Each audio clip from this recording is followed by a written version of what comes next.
Good afternoon, folks. We're a few minutes after 4 and just going to call today's board meeting to order.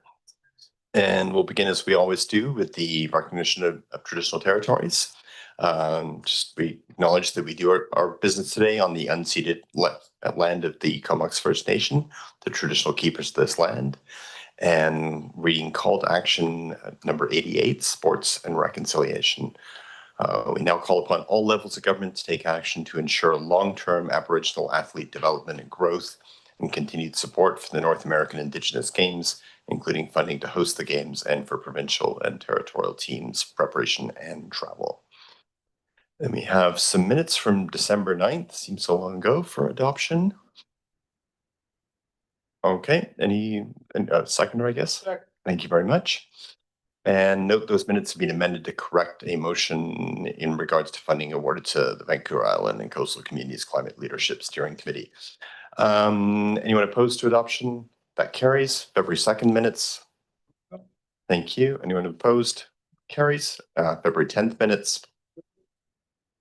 Thanks very much. Anyone opposed? And that carries. And so we're into reports. The regional MRDT application update and approval process requirements. And thank you very much. I'll pass this over to our CAO, James Warren. Thank you very much, Chair, and good afternoon to the board.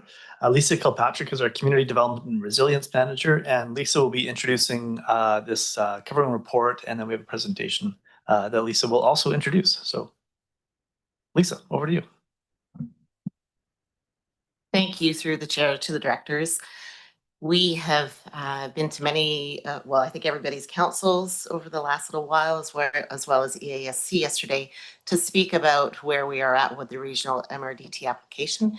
Tonight, we're coming to the board to provide some additional information around the board's specific role as designated recipient. We'll give you an update on what's been happening with the MRDT and speak to some of the decisions that the board will need to make around the OAP as part of the application, and also update on the approach to the governance that we will be including within the application. So we have Callum Matthews here, a very familiar face to everybody, Vice President of Forever Strategies, formerly 4BI, formerly TVI. And then we also have Tanya here, and she is our local tourism development specialist. All right, good to see you guys again. Take it away. Thanks so much. And yes, we've seen a lot of you recently, but we're here again today so you can listen to us talk a little bit more. I also just want to say we're grateful to be here on the traditional and unceded territories of the Comox First Nation. Kicking off our presentation, I'm going to pass it over to Callum to go over, do a little bit of an overview on the MRDT program. Perfect. Thank you, everyone. And I'll make the kind of background quite quick. I think we're all becoming experts on MRDT at this point. So as a reminder, it's a tax paid by the visitors. It's collected at fixed roof accommodation properties, and it can be a tax rate of either 2 or 3%. Currently, within the regional district, it is collected at 2% within the boundaries of the city of Courtenay. And our intent is to expand the boundary area and to increase from 2 to 3%. In alignment with what a lot of our neighbors are doing. And I think the reality is that the communities that have moved to 3% are seeing no downsides in terms of visitor decision making, but they have more funds, a bigger war chest. And we're, as a regional district, at a competitive disadvantage right now. So we're looking to really right that and put us on a good footing for the next 5 years. This is, however, a new slide for everybody, so I'll spend a little bit more time on this one. We wanted to provide a little bit of a snapshot on the kind of funding to date. So between 2021 and 2026, the city of Courtenay has been the largest source of funding for the regional tourism service known as Experience Comox Valley, with nearly $2 million of general MRDT over that 5-year period at a 2% collection rate. And as a reminder, that 1.9 does not include the revenue collected from the online accommodation platforms, which has been set aside for affordable housing related programs. Beyond that 1.9 million, the MRDT has also been used to leverage another 820,000 in Destination British Columbia co-op funding grants, which can be accessed if 3 or more communities are working together. The Tourism Advisory Committee reviews and provides recommendations on budgets and work plans and the annual tactical plan. And previously, those MRDT plans have been approved by the City of Courtenay because they are the current recipient of the MRDT funds. Although the City of Courtenay has been providing, 1.9 million in MRDT funds, those funds, alongside the other revenues from the tourism service that are contributing to Experience Comox Valley, have been used to provide ultimately broad benefit and equal benefit to all communities that are within that service area. So we're grateful to the City of Courtenay for partnership and for their willingness to collaborate on that regional level, which I think has been really effective to date. A quick snapshot of the MRDT process in terms of our legislative requirements to be successful with the application. At this stage, we're focused right now on collecting signatures from industry that's required as a part of the submission process. We need to have 51% of properties within the regional district representing 51% of the rooms sign on and support. We also then will require local government support. So we are working with the CIOs to figure out exact timing for when we'll be back to each one of the councils seeking a letter in support of the regional district's application. And then the final step from a local government perspective will be a resolution from the regional district board requesting that the province levies a 3% MRDT tax on behalf of the regional district. We'll then submit everything, and if all goes to plan, we should hear from cabinet that everything has been approved and we won't have a delay or gap in collection of the 2%. We'll simply move from 2% MRDT in the City of Courtenay one day, and then the following day will be 3% across the regional district. Once it's all approved, it's important to note the Ministry of Finance will notify all eligible accommodation properties of the tax rate, the start date of that tax rate, and provide support to any operators that might need help determining how to collect and remit those funds effectively. The reality after our 10-year planning process, which we spoke quite extensively about in the past few months, is that Experience Comox Valley is now a destination management organization, and it is able to do more than just marketing and visitor services that we've been focused on in the past. This is a big opportunity for us to use other levers to try to support the tourism industry. Programs focused on providing direct support to tourism operators, the initiatives focused on destination development will all help to extend the seasonality of tourism and broaden revenues over the course of the year. And it will also, especially when it comes to the 10-year plan, create a really strong foundation for us to ensure that tourism is contributing not just wealth, but well-being to our communities and protecting special places in the environment within the Comox Valley that through the planning process for the 10-year plan was made abundantly clear how important that is for all of the stakeholders and partners. Working regionally is critically important, and since 2021, we have a really strong track record of bringing positive results to tourism operators and communities across the regional district. Our work today is focused on creating a level playing field for all fixed roof accommodation properties so that everyone in the regional district is collecting the same tax rate. There's also an opportunity to reduce tax burden on property owners through increased MRDT funding. And as mentioned before, moving to 3% and expanding the boundaries provides the revenue for us to implement that 10-year plan and to move from a visitor service and marketing organization to a true destination management organization. We also know that the regional model helps to inspire more collaboration among communities, businesses, and partners. It has enabled us to leverage Destination British Columbia co-op funding in the past, something that we'll continue to do. It helps us to maximize the opportunity to access revenue to support affordable housing in the region, and it creates a huge number of efficiencies from a reporting, planning, and project implementation perspective. All right, thanks, Callum. So I'm just going to be going over some of the examples from the 5-year strategic business plan. So this is not all of the targets, but just to give you an idea of some of the things that we'll be enacting in order to work towards over the next 5 years. So we're looking to increase MRDT general revenues as well as the visitor yield. So that's the amount of dollars that visitors spend per trip while they're here within our communities, particularly in those shoulder season months, and increasing the awareness of direct flight routes into the Comox Valley Airport. We want to support new and enhanced experiences, attractions, events, workshops, and those kind of things that really attract people into our communities.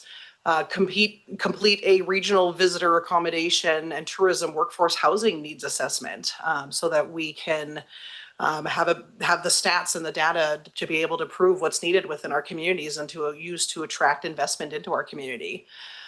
We want to direct the online accommodation platform revenue towards affordable workforce housing initiatives and develop and publish educational content pieces that are co-developed with partners.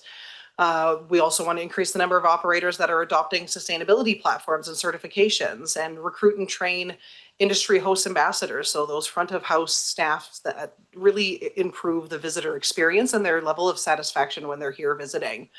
And just in general, increase the engagement with Experience Comox Valley marketing materials across all platforms, all marketing campaigns that we do throughout the year.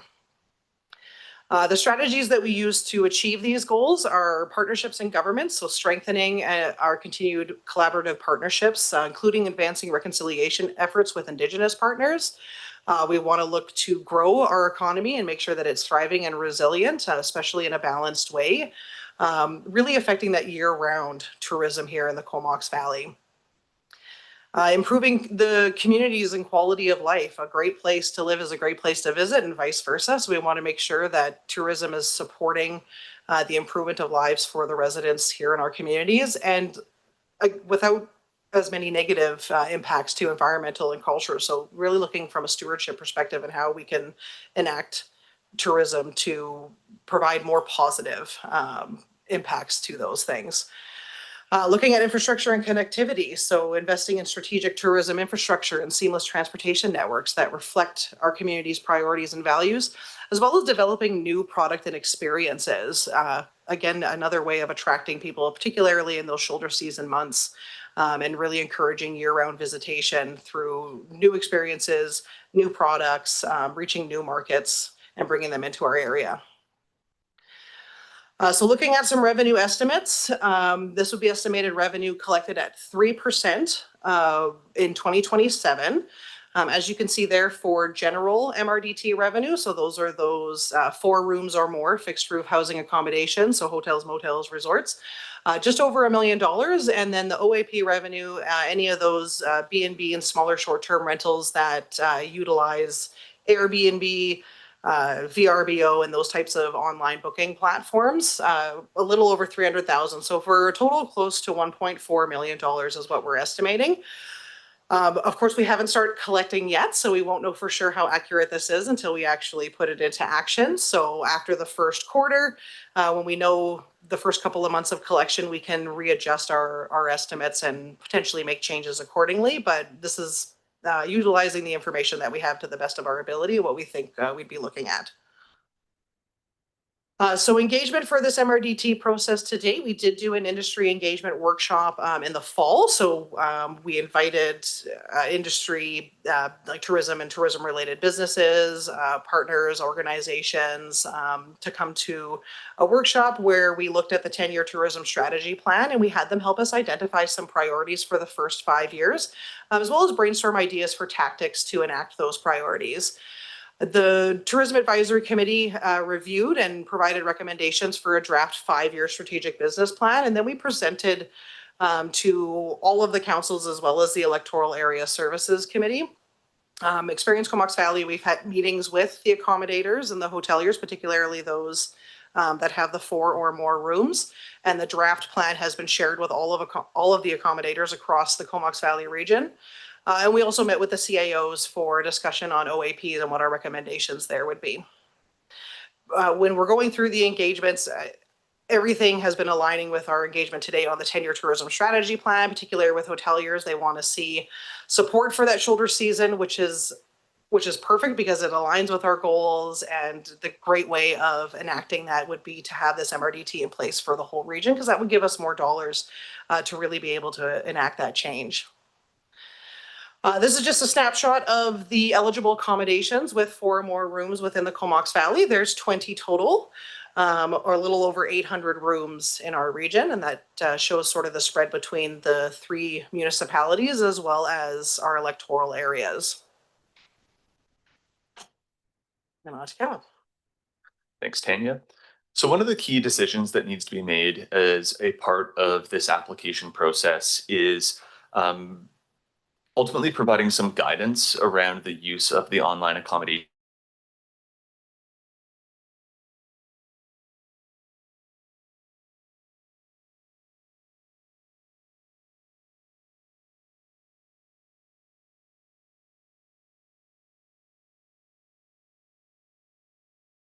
rental platform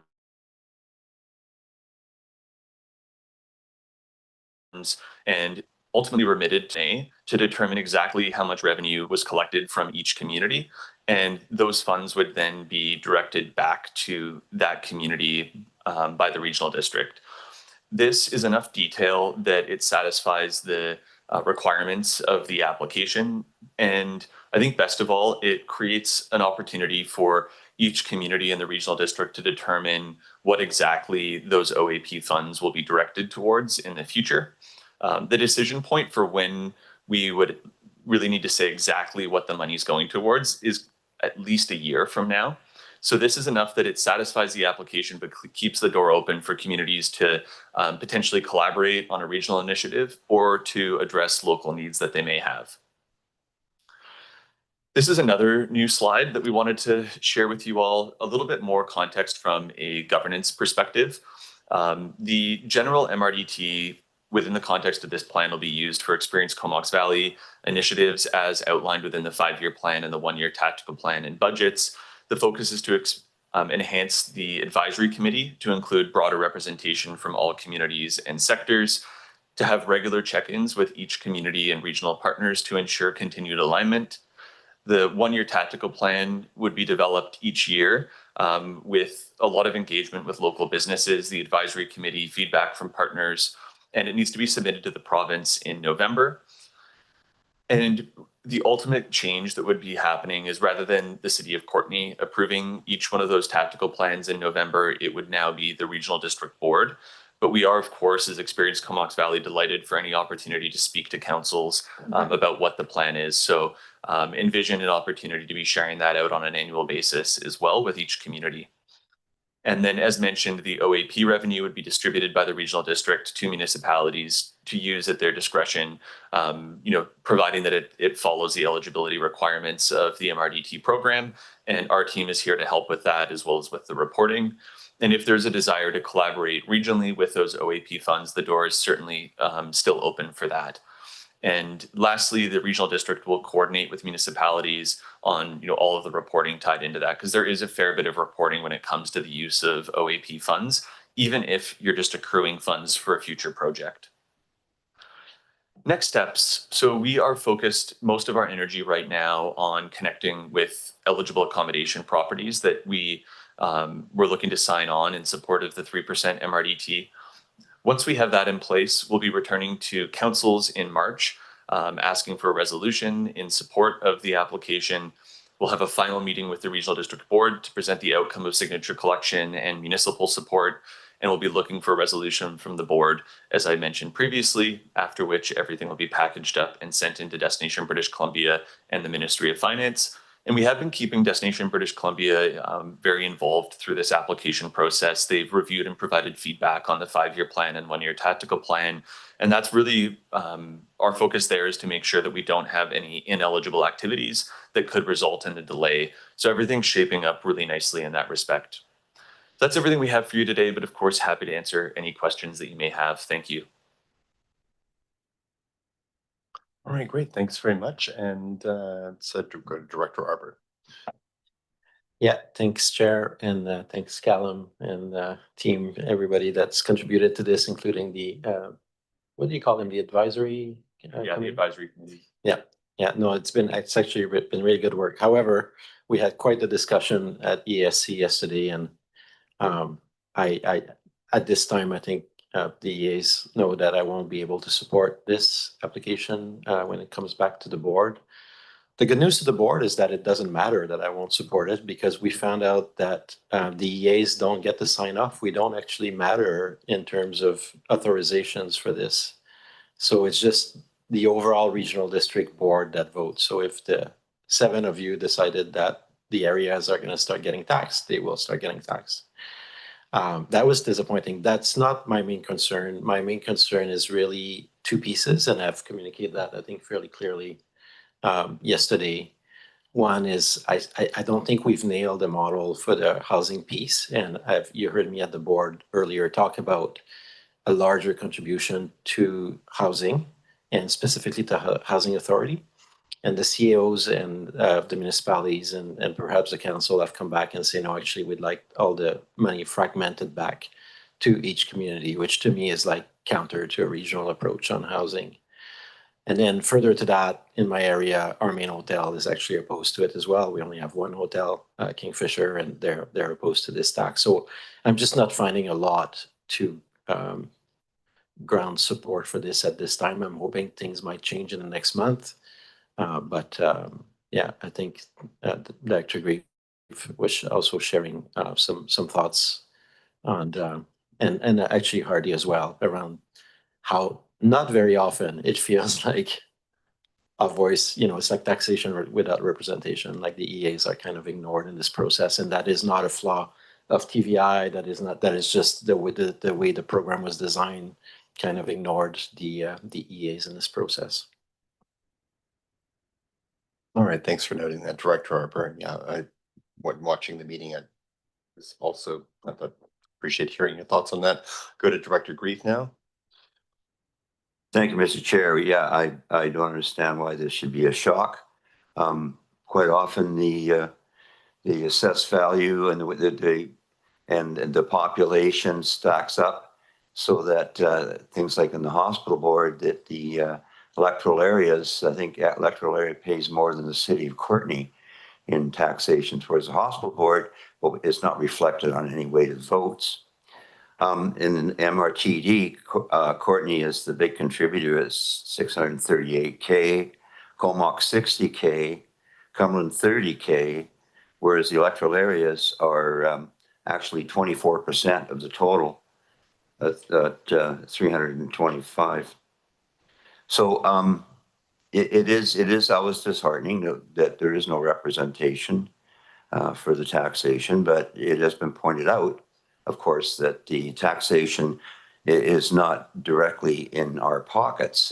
It's from the resorts and the hotels and the B&Bs and Airbnbs. So, that's one thing. But just to recognize the fact that 24% of this money is coming out of the electoral areas, and I don't imagine too much of it will ever come back. All right. Well, I'm not seeing any further lights. You've answered questions well today and at every other presentation I've seen you on. So people, I think, are very up to speed. Although there is one more question, Director Hardy. Yeah, thanks, Chair. And just again to reiterate what the other two directors from Electoral Area Services Committee have put forward, I agree.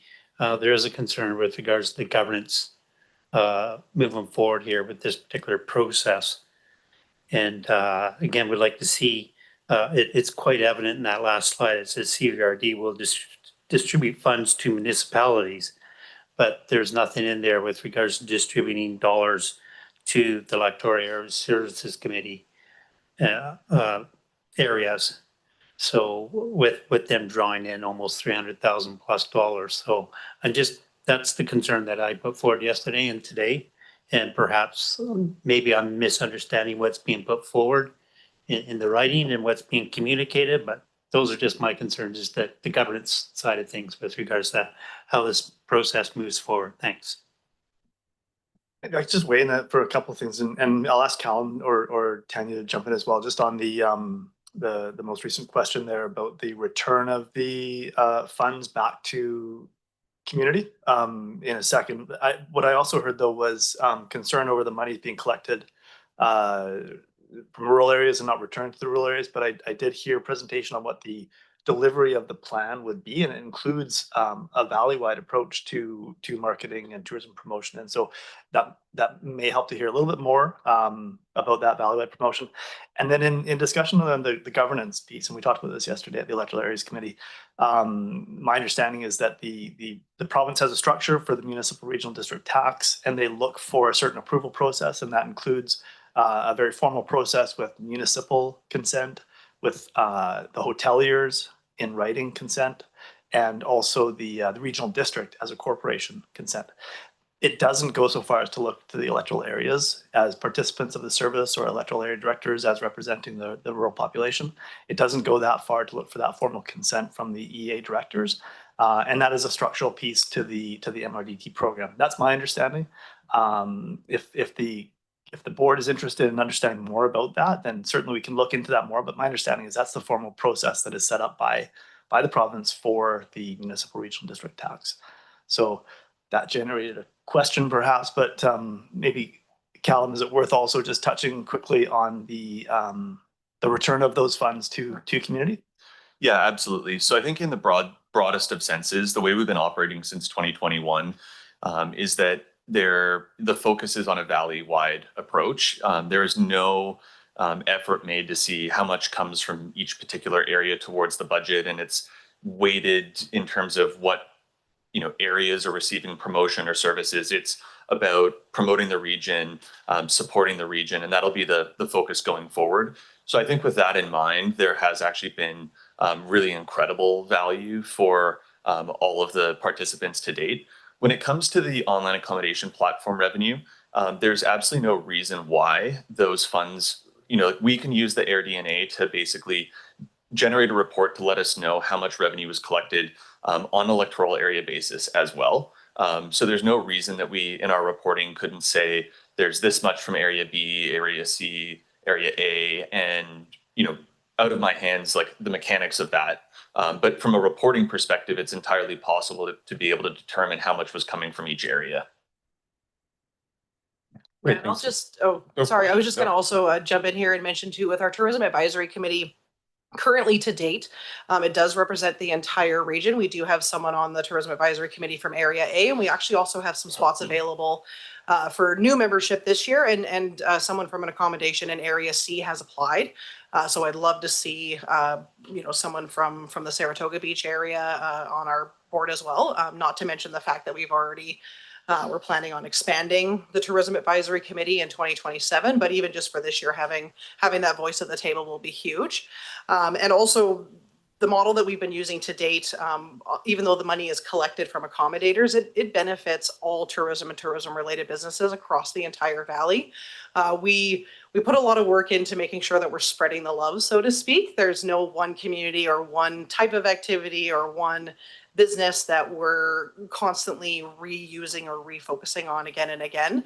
I have a very large tracking spreadsheet so that I know who we've collected images from, who we've mentioned on online blogs or broadcast, or any of the things that we put out there. One of the decisions that was made really early on within the Tourism Advisory Committee was that we are a region and people come here to experience the entire Comox Valley region. One of our differentiators from other island destinations is the fact that we are so geographically condensed, which is awesome. It makes my job so much easier because one of our defining factors and one of the things that we can promote is that you can do more with your time in the Comox Valley. You can come here, you can live like a local. We want to focus on not only that seasonal dispersion, but also geographic dispersion. When people come here, regardless of which community they're staying in, we want them to visit all of our communities ideally and experience those unique differences between the downtown cores as well as the urban versus the rural experiences that you can have. So yeah, I just think that it's definitely been a great benefit to all tourism across all communities to date. And I'm really excited for the future to be able to do even more and actually see change a little bit faster than what I've seen to date, because I've been doing this now for 5 years. And so I'm really excited about the next 5 and how much different it could potentially be.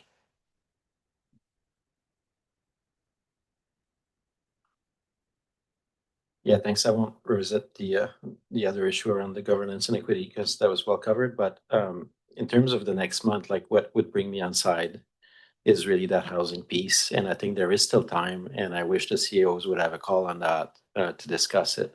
On Hornby, 60% of the MRDT goes to housing, right? With our current, and I'm looking at people that got elected on a housing platform here. And 60% on Hornby. Here it's 25 to 30%. And the industry say, no, we actually want to keep 70 for the tourism promotion and development. So it's coming in low. And then second, we're fragmenting it. We're injuring ourselves. We just created this brand new vehicle. I don't understand in this plan why TVI or the stakeholder group is actually going to work on workforce housing for this. Like we're setting up something that will look for housing for all the needs in the Comox Valley. For me, the easiest thing the advisory group for the MRDT can do is to turn over a big check to the housing authority for all the housing stuff. and let us run with it, right? I just think that fragmenting it back to each municipality, Comox will probably put it in their housing fund, like it's just a de-regionalization of our housing effort, the way we're structuring this with the MRDT, at a time where the Housing Authority could benefit from a serious partner year to year that matches some of our taxation. Leverage in, right? So so if that changes next month, I will definitely vote in favor. If not, my vote won't matter anymore. Anyways, thanks. All right, thanks, Director Arbor. Looking to see if there are any other questions. This is just on receipt today. Seeing none, thank you very much for your time and have a great evening. Thanks. Oh, sorry, Director Hillian, didn't see your light there. Go ahead. I just wanted to, thanks, Chair. I just wanted to support Director Arbor's comments, and I'd appreciate that possibility being looked at if that's possible. Does staff want to speak at all to how and what mechanism might be required to have staff look at that possibility? The working with Cal, Tanya, and Lisa and the CIOs, we're in dialogue. Have had a few conversations on this over the past several months, and I understand presentations to the councils are in the queue, and so we'll be having more discussion on what those presentations look like. You're doing the work of trying to obtain those hotelier signatures at this time, so there is still ongoing discussion, and I'm making my notes with respect to that, and I certainly made notes yesterday from the electoral areas committee. We'll be coming back to the board with outcome from all that work. Okay. All right, that input's been taken on board, and I'll go to Director Hardy. Yeah, thanks. And I appreciate the presentation and the inclusion of that additional slide with regards to what the MRDT tax dollars over the last 3 years has been incorporated into the community. So thanks for putting that slide in. It helps out for a visual for me. Thanks. Great, thank you. All right, well, I'm sure we'll be seeing more of you soon. Yes, see you Thanks so next much. Yeah, Thank you, everyone. Have a good evening. All right, report number 2, Comox OCP and zoning bylaw referral. It's been moved and seconded, and I'll pass this over to staff. Thank you, Chair. We have a couple staff coming to the table. Brian Chow is our Planner 2 Long Range, and Robin Holm is our Manager of Long Range Planning and Sustainability. And I think Brian's going to be introducing this for the board. And we'll let you get settled, and then microphone's over to you.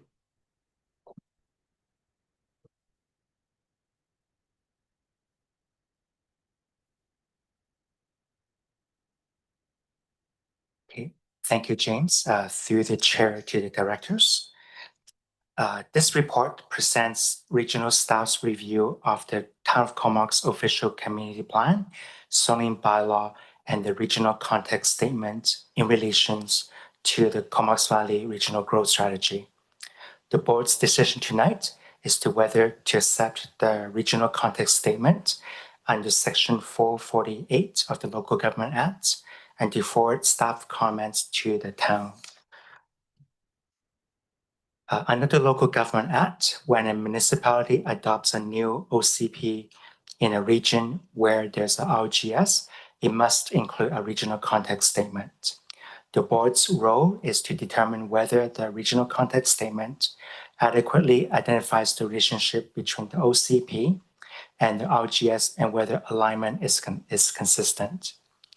If satisfied, the board accepts the regional growth strategy, and comments as attached in Appendix A will be forwarded onto the town. The staff report with analysis in Schedules A and B provides that analysis in detail. At a very high level, staff's assessment is positive. The town's regional context statement satisfies the Local Government Act's requirements and clearly describes the relationship to the RGS. The official government plan aligns with the RGS by directing growth within the municipal area and Town of Comox's urban containment boundary. Staff reviewed the zoning bylaw from the regional perspective, where the zoning intersects with the regional interests, and found that the zoning bylaw implements the consistent direction on the ground. overall alignment of the regional context statement, the official game plan, and the zoning bylaw is supportable.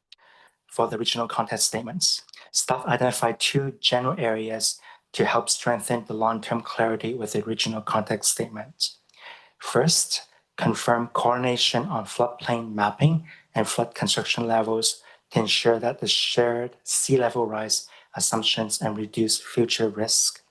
Second, general areas or suggestions are where boundary expansion is contemplated, explicitly reference the RGS settlement expansion area rather than just referencing them by objective items to reinforce the regional growth management process. These are clarifications for the town to consider. Staff dove into the OCP and zoning bylaw. At a big picture, both of the bylaws aligns with the regional growth strategy. As mentioned before, growth is contained within municipal areas and the urban containment boundary consistent with the growth management framework. The town's OCP supports additional housing supply and appropriate density while reinforcing compact, mixed-use areas and active transportation. The zoning bylaw implements this direction within service areas, enabling small-scale multi-unit and mixed-use housing and focuses density in identified nodes and corridors. Taken together, the policy and regulatory framework is consistent with regional housing and growth management objectives. In summary, staff recommend that the board accept the regional context statement, and acceptance confirms that the OCP identifies its relations consistency to the RGS and that regional alignment is supportable. A copy of the suggested letter is attached to provide comments with detailed analysis provided for this report. This concludes the presentation. I and Robin are available to answer any questions you may have, Mr. Chair. Great, thanks very much, Brian. And go for it, Robert.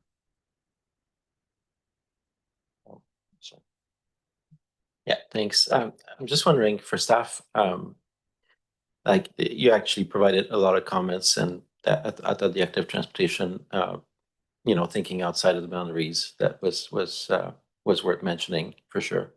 But I'm just thinking, like, most of Area B is set for is like a municipal expansion zone, right? Sorry, I forget the exact terminology right now, but in our RGS, it's supposed to be taken over. And I'm just wondering, between the town of Comox and the CVRD, like what I've seen is a lot of expansions that have occurred have been very piecemeal, like property by property. It's lacked a long-term strategy, and to me that was a latent thing because we have the Area B director who can advocate or not on this issue. But last week I was thinking about it when I read the report, and I'm just thinking with the level of growth that the base is going to see,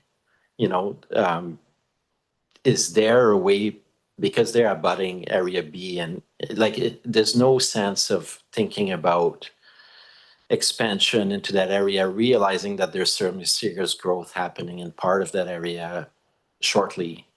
So I'm just wondering if this OCP, the process and the context statement, probably are not responsive to what we've seen happen in the last 2 or 3 months with the federal indication of like massive investment coming to that area, because I think it's going to affect a lot of Area B as well, right? So I'm just wondering if there's some way to open that dialogue somehow, because I've never seen in my 8 years in office like a real clear strategy for how to treat that expansion area.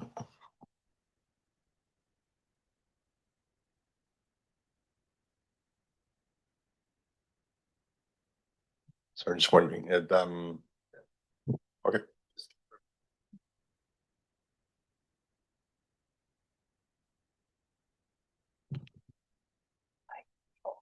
So through the chair to Director Arbor, my answer would be that the RCS is actually aligning with the RGS, the Regional Growth Strategy, that was adopted in 2011. So as you know, it's getting stale and dated, and there we had an effort to update it through minor amendment. And as you may know that the board in 2027 can decide to consider a standard, maybe even a full amendment of the RGS, and that will bring everything up to the table, on the table for reconsideration. So my answer would be the RCS right now is kind of tied to the existing RGS, so it cannot kind of go beyond a project. But when it's time for the regional growth strategy to be updated, that may be the opportunity to look at the summer expansion area concept as a whole, as a general, that could be considered by the board. And see that Lana would like to add anything might contribute.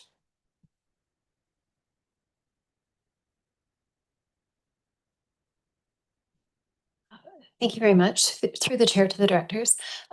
Totally agree with that assessment, Brian.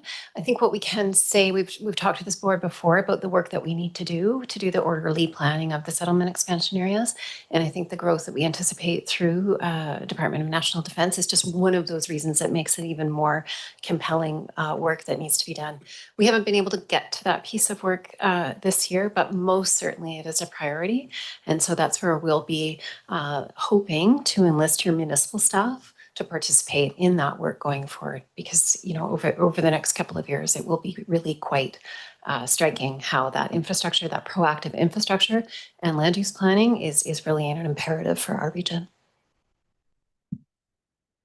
Thanks, Lana. And we'll go to Director Grave.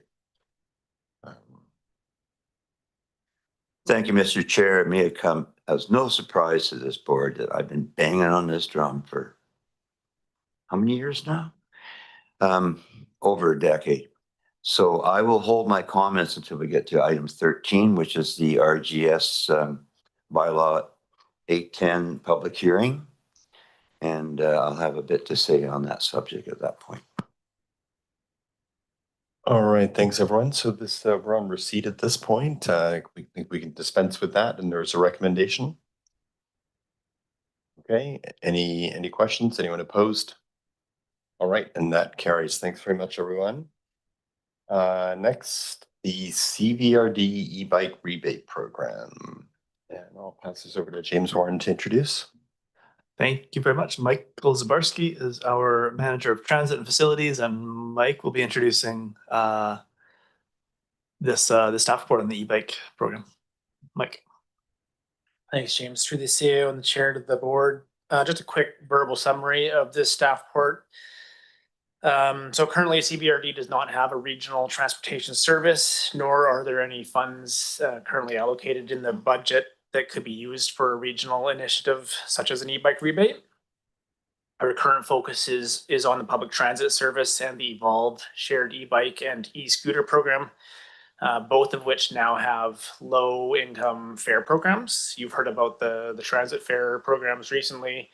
In March, you'll be hearing about the Evolve Inclusive Mobility Program, which is their version of a low income program. And so the research that has been done on the e-bike programs does suggest that there are some benefits from those rebates. But what we're really seeing in the research is that the most effective way to encourage residents to cycle, whether it's an e-bike or a regular bike, is to build safe infrastructure. And so that would be kind of my recommendation, is to focus on safe infrastructure if we wanted to support additional cyclists. And in the meantime, stay the course on our public transit and our Evolve. And with that, I'm happy to answer any questions. Okay, Director McCollum, please go ahead. Yeah, thanks for the report. I was hoping to see some options, and this is more an update on previous reports. It doesn't seem like there's any new information here. I guess my first question is, did we need to put a separate service in place when we implemented wood stove rebates? I can't speak to the wood stove rebates. I know that with those rebates and with many of our other rebates, they're funded through grants that we receive. And so maybe it's a little bit easier given that we receive a grant and then turn that into the rebates. So I think that service is RGS though, as Lana's nodding. So that one's flowing through the RGS.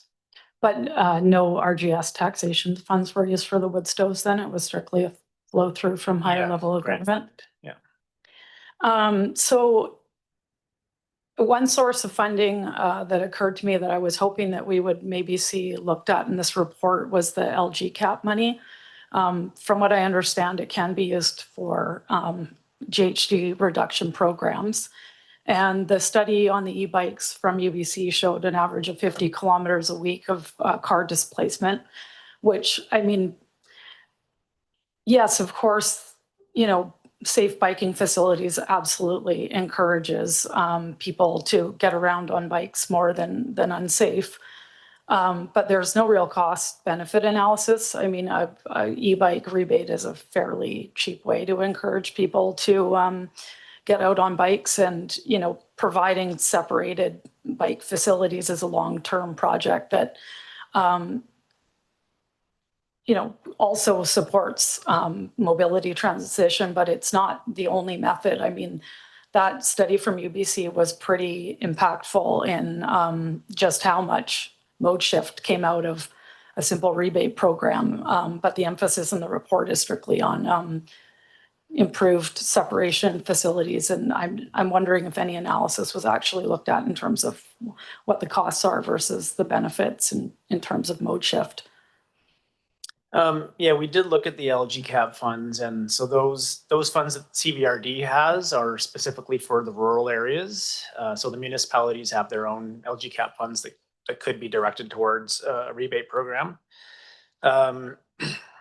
As far as really doing any analysis about mode share or greenhouse gas reductions, we didn't really spend a lot of time on this one, as you can probably tell. Without that kind of regional transportation service, we're really kind of continuing to focus on the public transit as our role in regional transportation, with a bit of an effort to support the Evolve program at this time.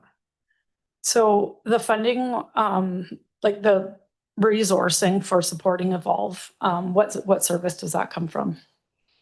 The Evolve program doesn't require any funding. They're fully funding that program themselves. And so there's a very minor amount of staff time that we're using to support that. And I'm suggesting that's probably part of the transit service or the RGS service, but it's a very minor amount of a staff effort for that one. Okay, I'll let other people ask questions. Thanks. All right, thanks, Director McCollum and Director Morin. Great, thank you. Yeah, I mean, I'm a bit disappointed to see this because the original resolution, I think, went back to 2023 to look at e-bikes, and then we hadn't heard anything, so we provided a subsequent motion to come back.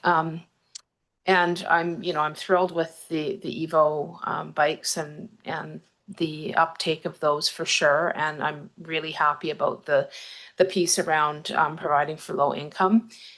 But I didn't really see, I guess, that there had been any analysis done on, both the UBC report and some of those outcomes. I mean, I jotted down a few things, and I think one of them Director McCollum's already referenced, but what I saw in the report was actually regular use was 3 to 4 days a week. This is for the rebate program that was studied.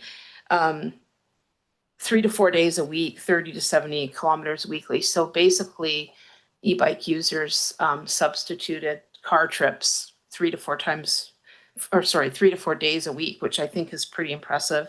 Reduced auto use by 49 kilometers per week, and displaced more weekly auto travel. So there were and that was just a few things that I noted from the report.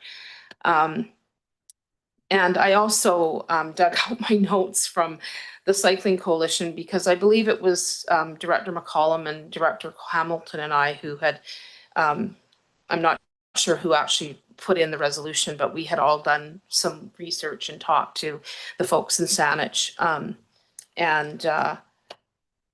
There was information, which I probably have just lost now, but I may have to come back to it. But from the Cycling Coalition, oh, here it is. Yeah, so there was just kind of rave reviews when that we were embarking on looking at a rebate program, and that was also presenting the option of the EVO.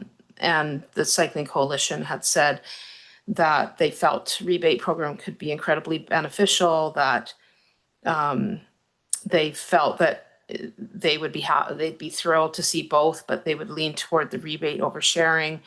Of course, we saw the photo of lots of bikes out at the air show, which was great to see, and there were probably some EVO bikes out there as well, which is good. But they also talked about the potential for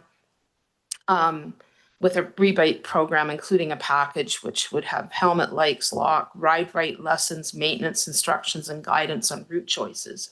And to me, that's really, really looking at that safe bike travel and working within our existing cycling infrastructure. I thought the Cycling Coalition had, you know, offered a lot to be able to enhance a rebate program that would look at some of the things that we're hoping to see.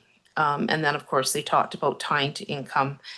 So, yeah, I just felt that, you know, we waited a while to get, to have it come back to us. And then, you know, I know things get put down at the bottom of the pile and stuff, but then we asked for another update. And I just, and I guess my piece was also around the service, which service would it be under? And I guess probably Director McCollum asked that question about where EVO fits. And I know that that's not really a lot of staff time, but we have heard about EVO at quite a few meetings. So it makes me think that there is some staff time that's been devoted to that. So yeah, I guess I'm just a little underwhelmed with taking a really good deep look at this.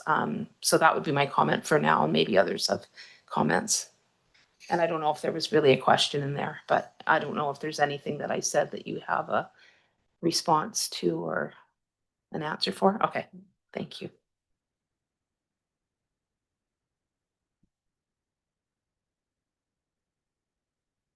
Sure. Okay. All right. Go to Director Hardy. Harper, sorry.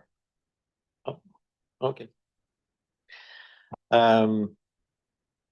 Yeah, that's an interesting one because I remember in year one of the term, like this was brought up, and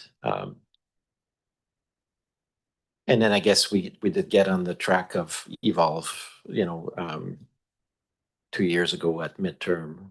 But I do agree that the report kind of around the rebate program, I can't remember us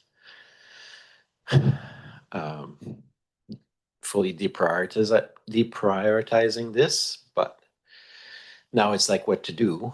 And I mean, I put my mic on about the LG cap, which was a little bit answered, like our LG cap for the rural areas was pretty tied to the provincial programs around heat pumps and setting up concierge and like taking that kind of approach. And then when the province withdrew some of their funding this year, just in the last 2 months, we started different conversations around the future of LG cap, one of which, and then Dr. Green Hardy would have different ideas as well, but one of mine was, you know, let's convert some of our community halls with LG cap to heat pump systems and things like that. So we would have to think about it. But I mean, I do agree that the results seem pretty good for the money, you know, for the money that is being put into these programs, and just trying to think what we could do with 6 months left to our term.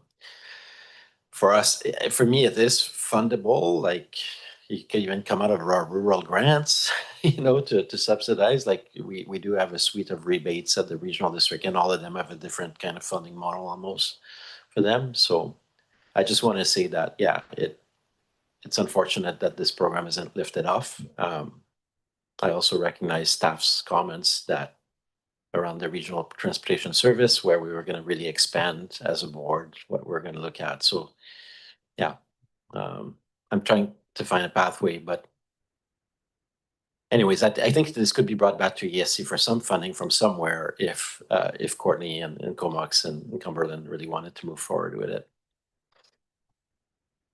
Okay, thanks, Director Arbor and Director Hardy. Yeah, thanks, Chair. I'm just wondering if there's anything stopping the city of Courtney for developing an e-bike rebate program, or is it something that can only be done by the CVRD?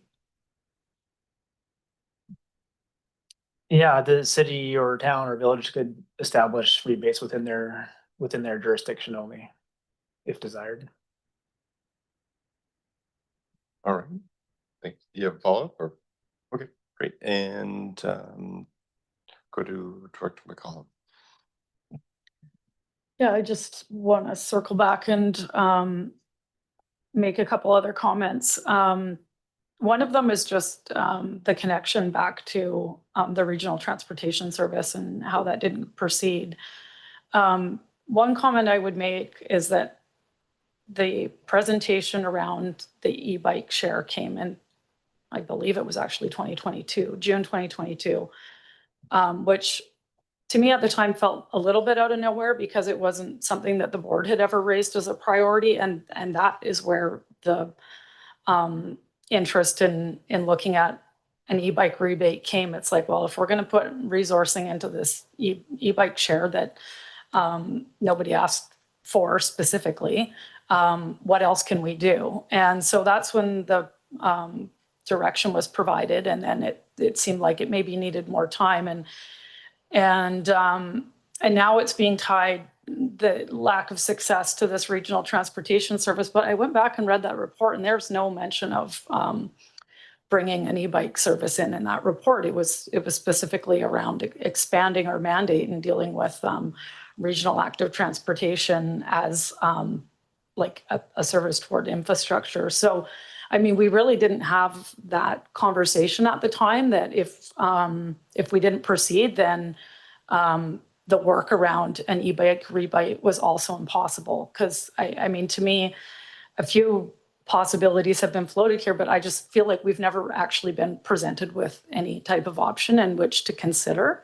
And I recognize that, there are, all of them have some challenges, but we haven't really been given anything to chew on. And I think maybe if we had that laid out at the time, perhaps it would have gone back to the municipalities, and maybe the rural areas would have done their own thing. Maybe we would have coordinated. I mean, we have that, I can't remember what the program's called, but around like home energy audits, and the municipalities are supporting it separately, but we're doing it regionally. Like, we have a blueprint for doing this kind of work, but it feels to me that we've pushed this forward and brought it up, and really we just haven't really gotten much back that allows us to consider an option. What we're getting back is something saying, let's not do it. So that's where my frustrations are around this. And I do recognize that, this would have been a lot easier to have tacked on to the regional transportation service, but that wasn't the discussion at the time, and I don't think it even came up then. So I just want to flag that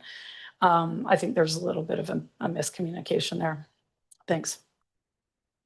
All right, thanks, Director McCollum, and I'll go to Director Morin. Thanks, Chair. Yeah, something I'd forgotten from my notes earlier was just around the electoral areas or rural piece. Also, the information in the study was the average kilometers, and I think it was 3 to 5 or 3 to 6 or something.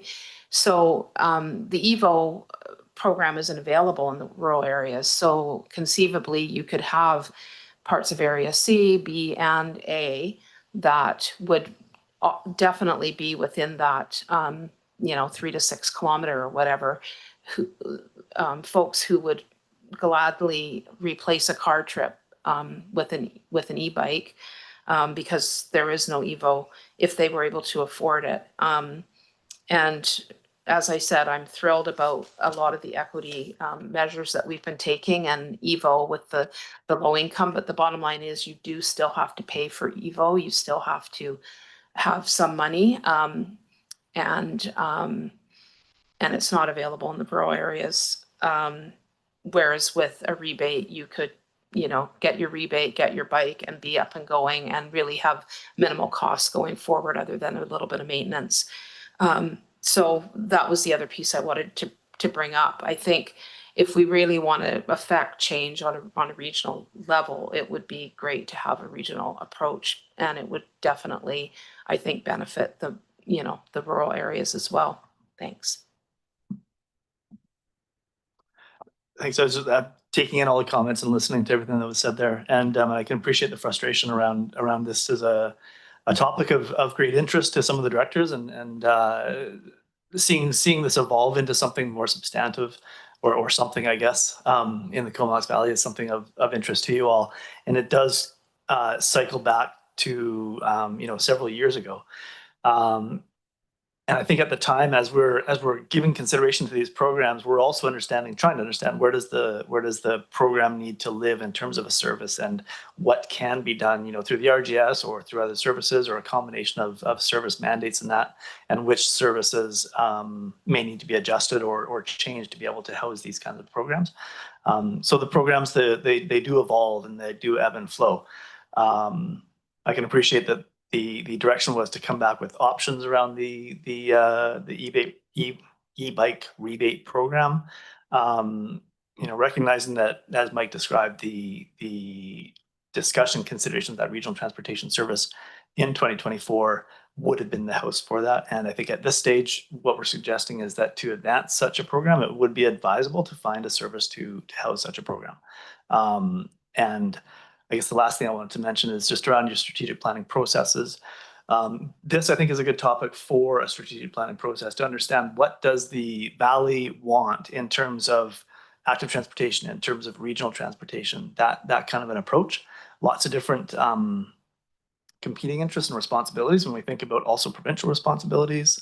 So there's a lot of moving parts when it comes to transportation, and it would be well suited to a strategic planning process.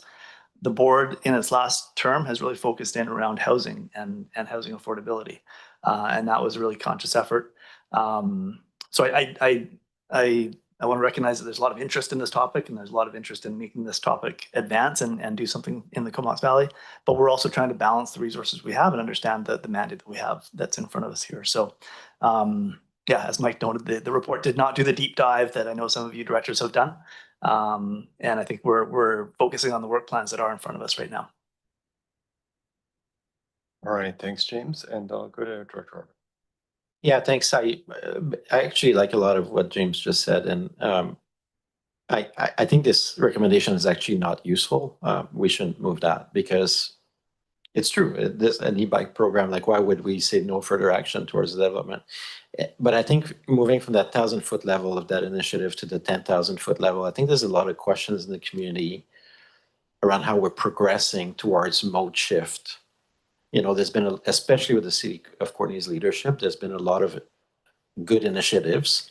I think many of them very cost-effective initiatives over the last 8 years. And it'd be interesting to see what's the next step from a strategic perspective, including an e-bike rebate program. But to me, maybe it may not be popular, but I would say, that our commission should be to refer this initiative to a process, a strategic process, like James just said.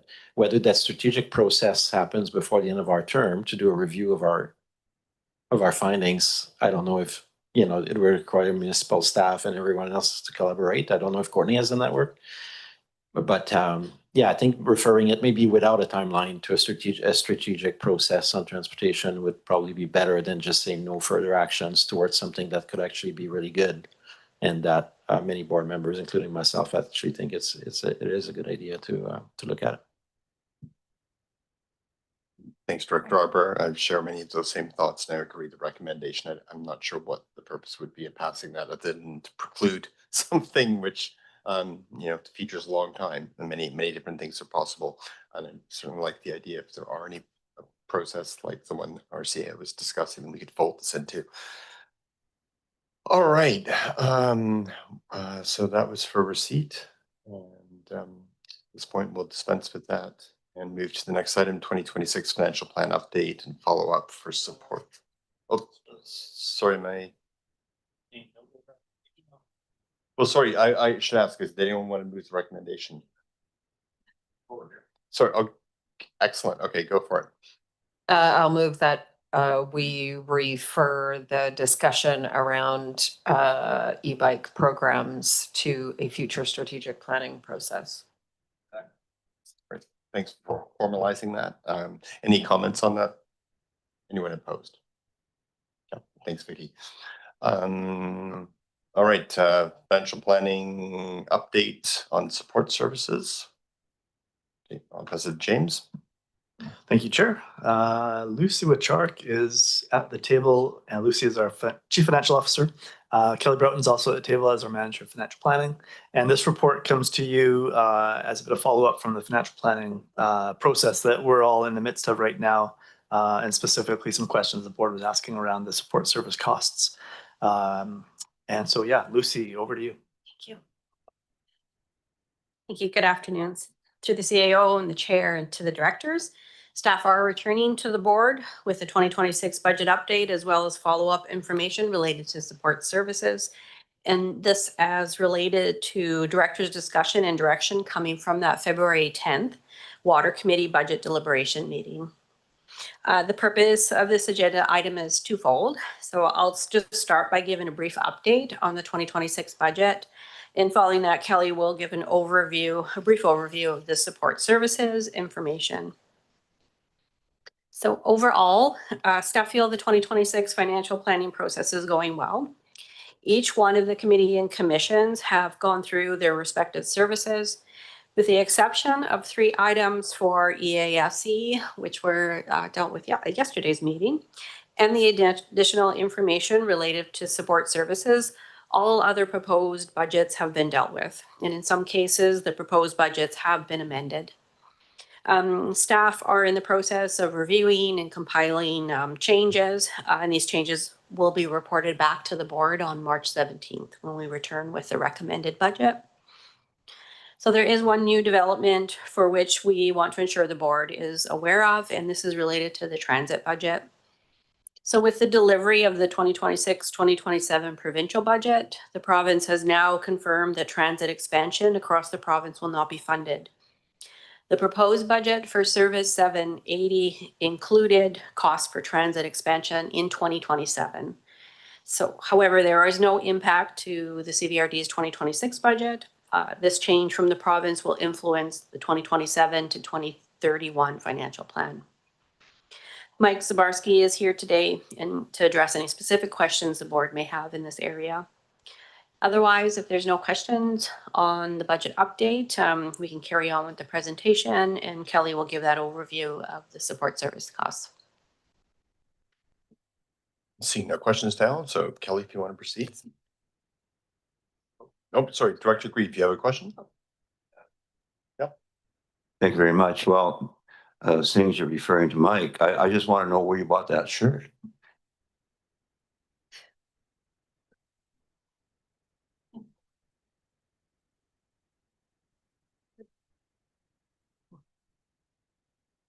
With that, I'll pass it back to you, Kelly. Thank you through the CAO to the chair and directors. I'm here to provide a brief overview of the support services allocation and its impact on the various service budgets. Regional districts must adopt a balanced budget each year, and each individual service must fully fund its own costs. Some budgeted expenditures are not directly attributable to services, and as such, they are recovered through a region-wide approach. Within the CVRD, expenditures for general administration are allocated to all the regional district services under the policy P40, which is guided by the principles of fairness, transparency, stability, and ease of administration. These principles, together with the prescribed allocation methodology, determine the amounts assigned to each service. While no allocation model is perfect, this approach provides a structured and consistent method year over year. For 2026, the support service calculations total $6.9 million in unfunded expenditures that must be recovered.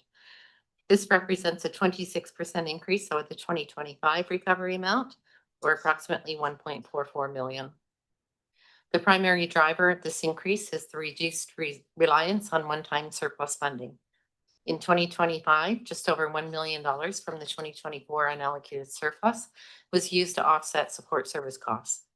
In 2026, approximately $462,000 is being allocated for that purpose. As a result, a significant portion of the increase reflects a shift towards a more sustainable funding approach rather than new spending alone. Additional pressures include growth within operational budgets, such as staffing costs, increased technological demands, and planning for reserve contributions to support future capital projects. Some services, particularly sewer, recreation, solid waste, and water, have experienced increases greater than 25%, especially where capital spending has shifted. Because nearly $4 million in general administration costs fall within the management and administration category, they are largely allocated based on operating and capital activity. Changes in those drivers directly impact allocations. 1 or 2 years of significant capital spending can materially affect the rolling average used in the calculation. At the same time, 16 services saw decreases. This is a normal outcome when the allocation pool is redistributed based on the underlying cost drivers. More broadly, this budget reflects a shift towards strengthening reserves and reducing reliance on one-time funding. While one-time funding can smooth short-term volatility, it can also obscure the true and ongoing cost of general administration activities. Reducing the reliance on one-time funding will help stabilize reserve balances over the 5-year financial plan. We anticipate significant technological investments in the coming years, including new software systems for finance, budgeting, asset management, and HR. From a security perspective, additional investments in cybersecurity and network upgrades, can't say that word, are also planned. As part of the fiscal sustainability framework, the support services drivers and allocation base will be reviewed with the board to ensure the methodology continues to meet the board's expectations. In summary, the increase in support services is largely driven by reduced surplus offsets and growth in activity levels. The reduced application of surplus or reserve funding reflects an intentional move towards a more sustainable long-term financial position. Thank you, and we're happy to answer any questions you may have. All right, thanks very much. And okay, Director McCollum to start. Yeah, well, first of all, I just want to thank staff for putting this report together with the level of detail provided. It definitely illuminated a number of things for me. And yeah, so I think it's really helpful information to get at this stage in the budget process. Certainly what jumped out at me primarily was that we've seen a 41% increase in support services in 3 budget cycles, which is a bit of an eye-popping number. We're really seeing the increase on this budget in terms of the percentage change, but really this is a accumulated problem over 3 budget cycles, and we've used reserves to a degree to kind of mitigate that cost pressure, and now it's landing in 2026, which to me just underscores that we have these endless operational pressures, and I don't know if we're addressing them in a way that can continue. The other question I had just around the allocation policy is I was thinking about the recreation complexes because what we've done in that budget this year is address that we haven't been putting enough in reserves, and so that's an increase. And is that increase part of the adjusted operational budget? Like, are we allocating more support staff costs to recreation because we're building more reserves? Is that how our allocation policy works, or is that the contribution to reserves not part of that calculation? No, the contribution to reserves is part of that contribution. The policy is that it's based on the previous year's operating budget, approved operating budget, and the 5-year rolling actual capital expenditures. So increased reserve contributions definitely fall within the operating budgets. Saying that, we do remove debt. Okay, so it is a bit of a double whammy then, because if we're spending money on capital and increasing reserves at the same time, those services are basically paying extra support services for adding funds to a future account, which I don't know if that really makes sense to me. I recognize you're applying a policy, not deciding what makes sense, but to me, that raises a bit of a flag. So I just wanted to make that comment. Thanks.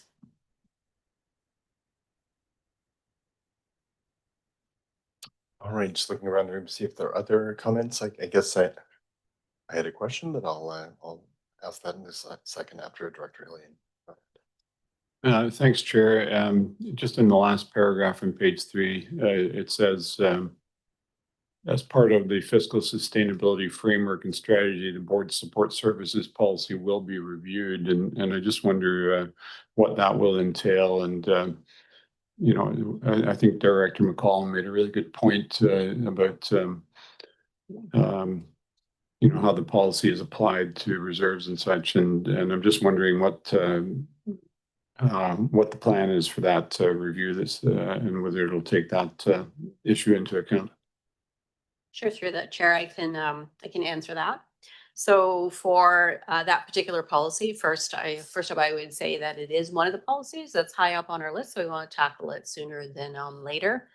And in doing so, what we would like to do, great opportunity to go out there and see what other regional districts are doing and what their methods are for allocating out support services costs across the board. So we want to learn from others.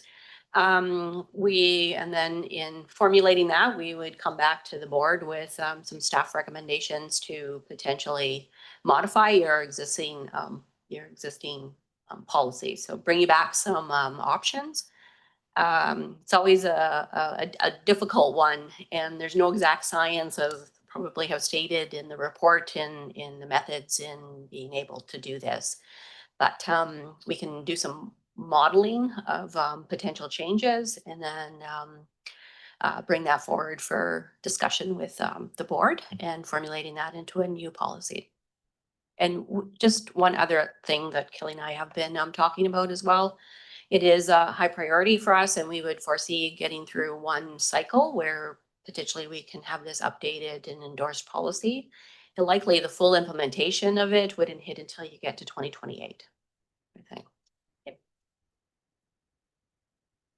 Director Hillian, did you have a follow-up question? I'll just get your light. Thanks, Chair. I guess the question is whether the policy is causing us to put more money into support services than is actually required. And I would hope that the review would point to you know, areas where we might be able to reduce costs. Through the chair to answer that, what the fact that our overhead costs, indirect costs are charged out to services would not affect the level in which we budget to. Administration is required to budget on a zero-based basis, as is everyone else. We look at it line by line and absolutely look to places where we can be doing things as efficiently as possible and bring things down. It is a factor when you're developing a budget to keep an eye on where your administrative costs are going. No different than anywhere else.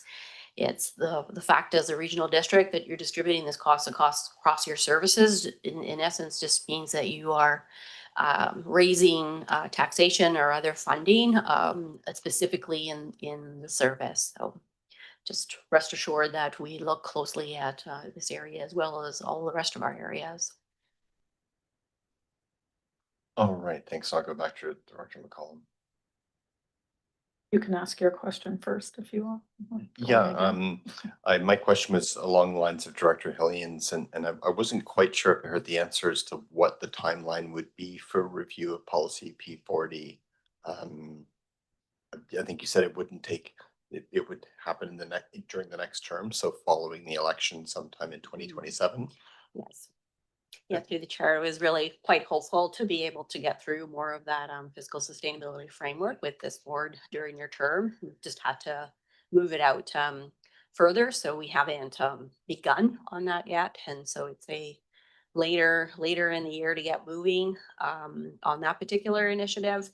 And then as I'm as I'm saying, it's going to be one of our, you've oftentimes heard us talk about making sure that we can address reserves and debt and get those all solidified. User fees as well, which severely affects our funding. And again, this is another policy that we want to tackle as well. Okay, thanks. And I just also want to say thanks for the report. This obviously this number appeared in a number of different reports. We just started noticing it, I would hope maybe in future years, if there is something like a 26% increase, that's something that's just unpacked directly as part of the presentation of the budget, rather than something that requires a sort of an additional follow-up For sure. menu or different, follow-up questions in each individual committee in order to surface that issue. But anyway, those are the remarks I wanted to make. I'll go to Director McCollum. Yeah, just a follow-up comment on the work ahead and looking at how this a policy could be adapted in future, and recognizing that whatever framework we land on, everything looks one way on paper, and then you apply it and you kind of see how it lands in different things, and nothing is perfect. But I think, there's also, in my mind, especially around charging more support services for services that are putting away more reserves, just like logically doesn't make a lot of sense to me. The capital side, absolutely, it represents work that's happening in our organization, but putting money away for future capital doesn't make sense that you would add that cost on both times. And then the other thing that occurred to me is just, seeing these costs summarized, very useful. The way that we see them in the budget is kind of broken out into departments, and we kind of lacked that overall picture until this report was provided. And I think just going forward, it might be useful to have some kind of summary document for future boards, because these costs really do get obscured in these, single line items across the entire service. So just from a decision-making standpoint, I think we could look at how this information flows to the board. And I thought I had one other, the other comment I had, I think I actually came across a report not that long ago that looked at the support service costs of various regional districts in BC. Maybe you saw it. I'll dig it up. I think I got it through the MFA. And I think we are pretty average in that, but in doing this work and looking at the support service costs, I think it would be useful to have some comparatives of how our support services, like what percentage of our budget it makes up compared to like our operating budget, that is, compared to other regional districts. I think that's also good to know. Thanks for that. Thanks. Great feedback. All right, well, thanks. This was a really enlightening report, and I'm glad we got to the point of being able to discuss this. So thanks for generating that in a busy budget season. And this is for receipt. Anyone opposed to receipt? And that carries. And next is CVRD Director's Remuneration Bylaw. Thank you. And I'll pass to CAO. Thanks very much, Chair. And I'll welcome Julie Case on the conference call. She's our compensation consultant who's assisted with this report, the attachment to this report. So just I'm going to briefly overview the staff report, and then Julie is going to walk through the attachment and the methodology, and then we're both available for any questions that you might have. So the board has a remuneration expenses bylaw, and it calls for a review in the year prior to local government elections. And so that review was, the methodology was presented to the board back in July of last year. There was a specific request then from Director Arbor to analyze electoral area director remuneration. Those two reports are attached to the, linked into the staff report. The CVRD then partnered with Julie Case to undertake the review. I'll let Julie go into the detail of the particular methodology and the review. That being said, we did have two options presented in the covering staff report, and table 1 shows what those options would look like. A third option would be that the board may want to consider referring the report an analysis to staff for additional review or to specify increases based on actual dollars or percentages. But we would look for that following the discussion with Julie. So Julie, I'll turn it over to you. Thank you very much. Good afternoon. So just gonna go over the research that I did. I think you've all seen the report. So this was conducted late last fall, so in late 2025. So just to note that these are 2025 rates. Likely they will all have increased or will increase for 2026, probably by about 1.7 to 2%. That's probably they will go up by. I sent the survey out to 11 regional districts. 10 of them responded. One of them I've done some estimates on. I may get it yet. We'll see. If I do, I'll update the report for you. Sometimes they're a little bit slower to come in. So we looked at a bunch of research, a few items, base remuneration, mileage rates, travel time, bylaw, philosophy. And if there's any changes, anything kind of new going on out there right now in regional district elected officials remuneration. So just starting with table 1, that kind of summarizes up all of the research that we did. Again, this is 2025 rates. We've got 11 regional districts shown there. Central Kootenay, that's the one that I didn't hear from. So I've estimated theirs. I did some research, did some digging, and I put some estimates in there and then correlated that back to some previous data that I could guarantee. Just one note there on Caribou, on the vice chair, that number at 23.2, it's a little high. I did look at what the number I put in there is the maximum. So what Caribou does is that they provide their supplement is the base times 0.75. So that number 23.2 is the electoral area base times the 0.75. If it was times the municipal, it would be 10.4, which would bring the average down, but it has no effect at all on the median number for that, which is why we use the median. So just a little note if you're looking at that going, seems really high. It is correct. So these numbers are the guaranteed remuneration base salary. So this is important to know. As for the chair supplement, the vice chair supplement, and then the base for the municipal director and the electoral area director. You'll see that there is quite a bit of variation amongst the salaries and the supplements for each of those positions.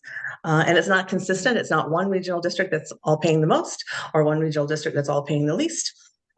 So there is quite a variation in there. And then the other thing that I looked at and I mentioned in the report as well is the difference between the electoral area and the municipal director as well. So all the regional districts pay the electoral area directors more than the municipal directors. That's common. Been like that for a very long time. The degree to which they do also varies. So between 1.4 times and 3.4 times. So again, a lot of variation in the base salary. I don't know if you want me to stop there and respond to any of those questions or just carry on.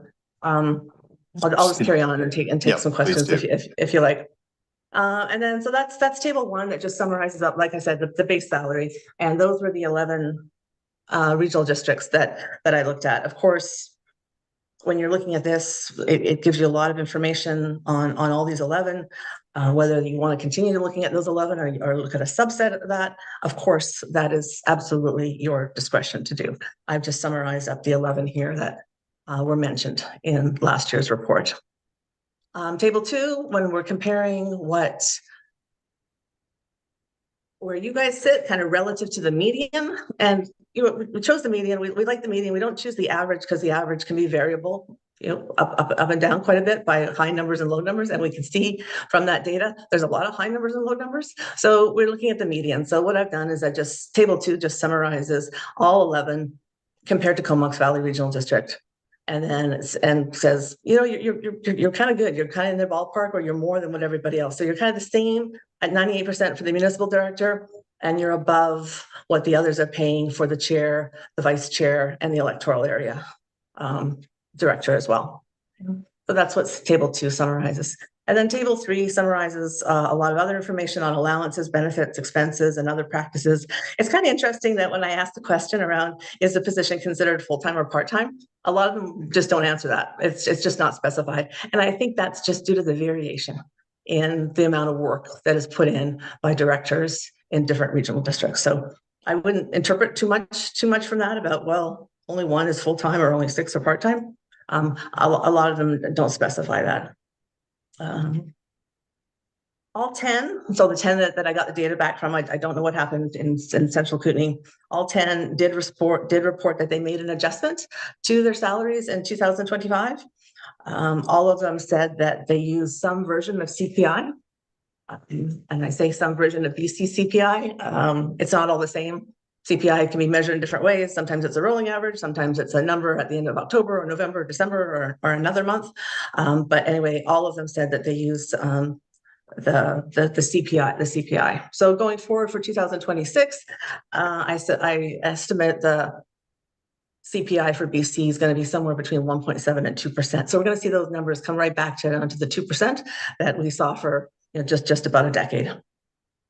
All the other thing that everybody does have in common is that everybody has a bylaw. Everybody has a bylaw that it may be an old one, but they do have a bylaw that's current, and then they update the base salaries. They do all have a bylaw that oversees and lays out what the practices are for director remuneration. And none of them really had many changes. Only a couple of them had some changes that they were considering. One was considering adding a stipend for the vice chair. One was considering starting benefits and extended health. And then one was looking at moving away from per meeting rates and then increasing the stipend. We know there's a lot of administrative time that goes into looking at meeting rates, because meeting rates vary as well considerably, as we've noted in table 3 as well.